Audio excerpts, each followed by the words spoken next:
അന്യനെ വിധിക്കുന്നതിൽ നീ നിന്നെ തന്നെ കുറ്റം വിധിക്കുന്നു. വിധിക്കുന്ന നീ അത് തന്നെ പ്രവർത്തിക്കുന്നുവല്ലോ.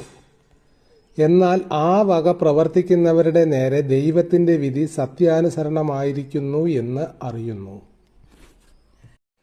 വിധിക്കുകയും അതുതന്നെ പ്രവർത്തിക്കുകയും ചെയ്യുന്ന മനുഷ്യ, നീ ദൈവത്തിൻ്റെ വിധിയിൽ നിന്ന് തെറ്റി ഒഴിയും എന്ന് നനയ്ക്കുന്നുവോ?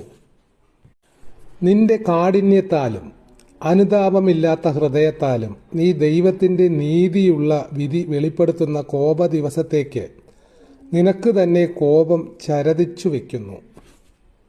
അവൻ ഓരോരുത്തന് അവനവൻ്റെ പ്രവൃത്തിക്ക് തക്ക പകരം ചെയ്യും. നല്ല പ്രവൃത്തിക്ക് വേണ്ടുന്ന സ്ഥിരത, തേജസ്സും മാനവും അക്ഷയതയും അന്വേഷിക്കുന്നവർക്ക് നിത്യജീവനും.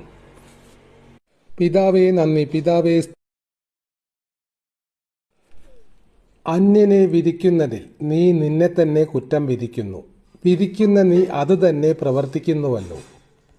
എന്നാൽ ആ വക പ്രവർത്തിക്കുന്നവരുടെ നേരെ ദൈവത്തിൻ്റെ വിധി സത്യാനുസരണമായിരിക്കുന്നു എന്ന് അറിയുന്നു. വിധിക്കുകയും അതുതന്നെ പ്രവർത്തിക്കുകയും ചെയ്യുന്ന മനുഷ്യ, നീ ദൈവത്തിൻ്റെ വിധിയിൽ നിന്ന് തെറ്റി ഒഴിയും എന്ന് നനയ്ക്കുന്നുവോ? നിന്റെ കാഠിന്യത്താലും അനുതാപമില്ലാത്ത ഹൃദയത്താലും നീ ദൈവത്തിൻ്റെ നീതിയുള്ള വിധി വെളിപ്പെടുത്തുന്ന കോപ ദിവസത്തേക്ക് നിനക്ക് തന്നെ കോപം ചരതിച്ചു വയ്ക്കുന്നു. അവൻ ഓരോരുത്തന് അവനവൻ്റെ പ്രവൃത്തിക്ക് തക്ക പകരം ചെയ്യും. നല്ല പ്രവൃത്തിക്ക് വേണ്ടുന്ന സ്ഥിരത, തേജസ്സും മാനവും അക്ഷയതയും അന്വേഷിക്കുന്നവർക്ക് നിത്യജീവനും. പിതാവേ നന്ദി. പിതാവേ